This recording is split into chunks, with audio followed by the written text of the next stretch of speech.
If you've come across this video, it's not a coincidence. So please take just 7 minutes of your time to watch it. No matter who you are, you need to hear what's coming next. I promise you, by the time this short video ends, you will feel so much better, and what you hear will change the way you see yourself forever. Are you ready? An old wise man who used to go to the forest every morning to reflect deeply sat under the shade of an ancient tree, just like himself. As he sat in thought, he heard a crow perched on a dry branch, crying. With a compassionate voice, the wise man asked, "Why are you crying?" The crow's voice was heavy with despair. "I am the most miserable of all creatures," it said. "Children throw stones at me, dogs chase me out of their yards, and people say my black feathers are an omen of death. I survive on trash and food scraps, and even then people chase me away. I wish I had never existed. I wish I could disappear." The wise man smiled understandingly. After a moment of silence, he spoke. "You cannot control what others think or how they treat you. If you expect everything to go your way and reality turns out differently, that's when you start feeling sad. So could it be that your sorrow doesn't come from the events themselves, but from the gap between what is and what you think should be? But still, I will help you, dear crow. I can put an end to your suffering. Tell me, if you had the power to change your nature, what would you choose to be?" Without hesitation, the crow answered, "A swan, a pure white swan. Everyone loves swans. They are pure, graceful, and charming. Before you rush to change your nature into someone else's, I want you to talk to a swan," the wise man replied. "See if something that looks beautiful on the outside also brings peace on the inside. Go and talk to the creatures you admire. Find out if they really have the happiness you seek." For the first time, a glimmer of hope shone in the crow's eyes. It flew to a nearby lake, where a swan was gliding across the water. The crow approached and said, "Hello, dear swan. You must surely know the happiness I am searching for. Your feathers are as pure as snow, and poets write verses about your grace. You must be the happiest bird in the world." The swan's elegant neck drooped slightly. "But I am not happy," it replied. "There are so many beautiful colors in the world, yet I am only white. I envy the parrot's colors so much. All day long against the white clouds, I am nothing but white. I am barely seen, barely remembered. The parrot, adorned with the hues of a rainbow, must truly know what happiness is." Hearing this, the crow set off to find a parrot. It wasn't long before it found one, perched on a flowering tree. The crow landed beside it and said, "You are so colorful and beautiful.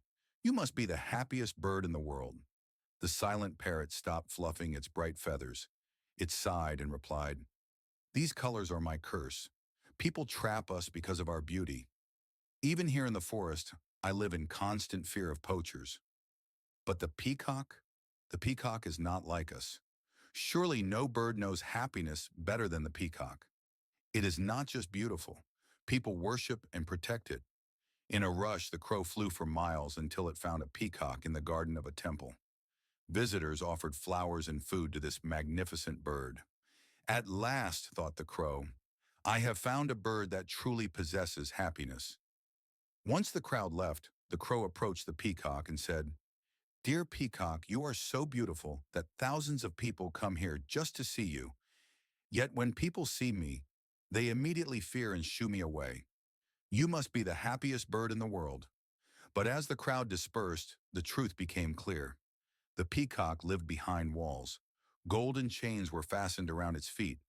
As it walked back to its cage, it replied, "Once I also thought I was the most beautiful and happiest bird in the world. But because of my beauty, I was locked in this cage. When people come here, they call what they do worship. But it's nothing more than admiration turned into a prison. They pluck my colorful feathers, and it hurts so much, and they force me to dance for them. Do you know what I dream of, dear crow? I dream of flying freely, of choosing my own path. When I see you soaring in the sky, going wherever you want, my heart aches with jealousy. I wish I could be as free as you." The crow was stunned. It didn't know what to say. "But everyone hates me," it cried out. The peacock let out a deep sigh and said, "That is your freedom. No one cages what they do not admire. No one binds what they do not desire. Your black feathers are the wings of your freedom. It was as if no time had passed when the crow returned to the old wise man sitting under the shade of the tree. I think I understand now, the crow said. The swan's beauty traps it. The parrot's colors imprison it in fear. The peacock's magnificence binds it in golden chains. But but you, asked the wise man, I am free. I have always been free. I am free to fly, free to choose, free to exist. My struggles are the price of my freedom. The crow looked at its reflection in a puddle. It no longer saw an ugly black bird. It saw a creature as vast as the limitless sky it flew in, as free as the wind that carried it, and as rich as the life it chose to embrace. The old wise man smiled and said, the greatest poverty is not having little, but constantly wanting more. The deepest prison is not built of steel, but of comparisons.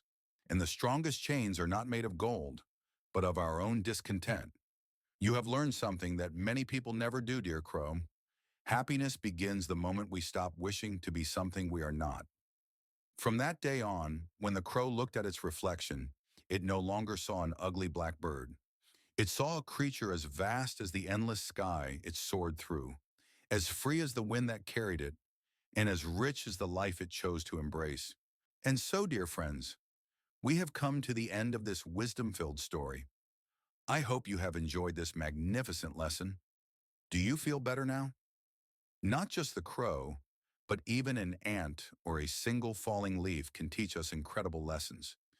Because like the deepest rooted trees, we too are rooted in this nature. We are all connected. As Marcus Aurelius once said, what harms the bee harms the hive.